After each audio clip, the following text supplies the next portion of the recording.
Welcome everybody to Extreme Power No Handling, and today we're taking a look at the 1982 DeLorean DMC-12. So yeah, this now has a massive 1,750 horsepower, so it's definitely going to be able to get up to 88 miles an hour now, and a hell of a lot quicker than Marty McFly could manage. So yeah, this is going to be an interesting car to take out onto this series, because there's obviously a rear-wheel drive rear engine layout on this car.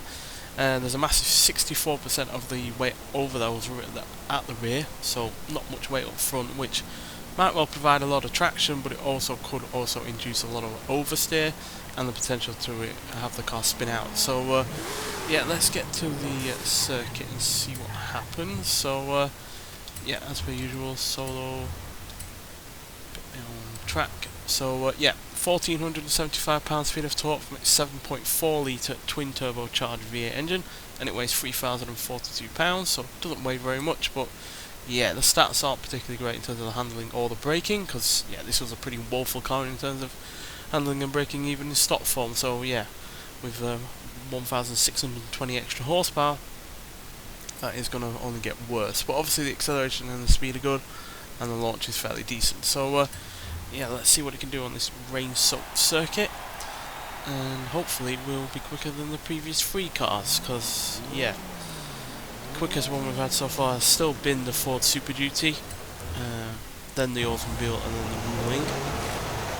But obviously the time isn't the main concern with this, it's just to see how cars can handle such extreme amount of power without any extra handling upgrades. So yeah, this is pretty quick in terms of speed, as you'd expect for a car that weighs barely 3,000 pounds and has this amount of power. It is struggling with oversteer as we predicted, but hopefully it's not going to be as severe as it could be. Sliding around and hitting walls, but not yet spinning out. Yeah, those brakes are pretty woeful. I think they nicked the brakes from a couple of different cars. I think the rear ones were Citroen or Jaguar, or maybe the ones before were Citroen or Jaguar. They're the two car companies that are cropping up in my mind right now, what I've heard before.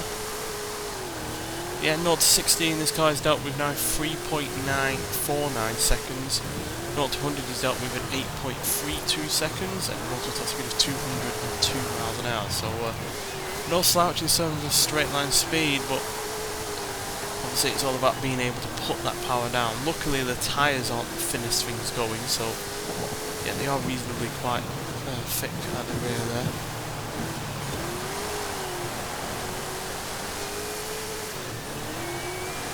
Well, that's a pretty solid quick time to start with. I think it's actually our fastest time yet on this series, so even on our first lap we've done pretty well.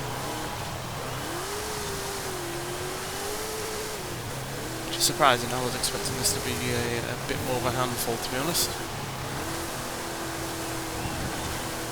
Seems to be holding on. Whether or not it's just because it can't put all of that power down, so therefore, even though the chassis and the brakes aren't particularly great, they're still not being overly challenged.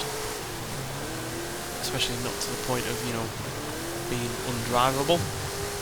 Because, yeah, even though the chassis and the brakes and the suspension as well, to be honest, weren't that great in the stock car, they weren't ever really challenged because it didn't have any power really to challenge it. It only had 130 horsepower, so yeah, that power wasn't really able to challenge what the car had or didn't have.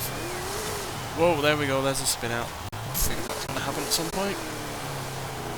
But yeah, it's nowhere near so much of a handful as I expected it to be honest. A spin out like that is kind of inevitable with the rear drive, engine layout, and so much power going through those rear wheels. Even so, despite that spin out, we've improved on our previous lap time. So if we can keep this going in a straight line and not spinning out, then that will be even faster.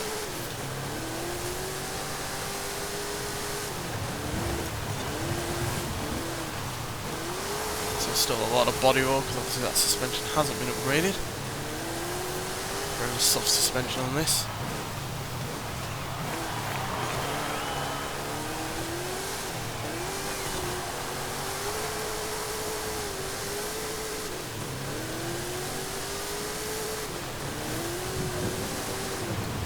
least the gearbox isn't woeful or anything. It's still a 5-speed gearbox, which is decent enough to be able to deal with this power. Like it's a sloppy 3-speed or 4-speed. It's yeah, 5. No, I don't think we've gotten into 5th gear.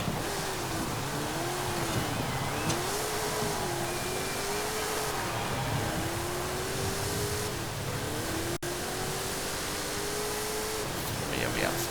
There we go.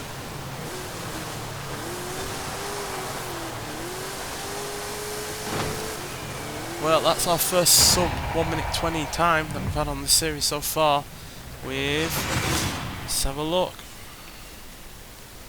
1 minute 19 what?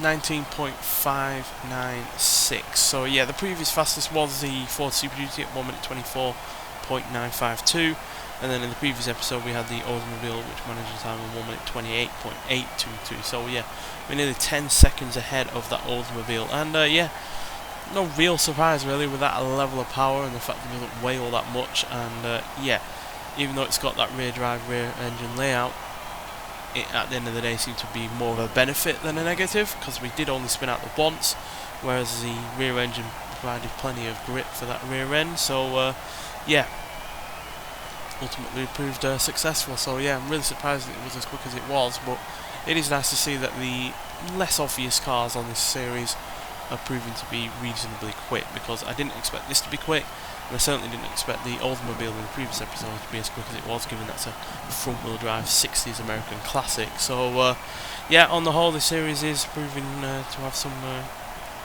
unusual and unpredictable results, but still I really rather enjoy that about any series that I do on this game, quite frankly. So yeah, but nonetheless, thanks for watching, and I'll see you in the next one. Bye.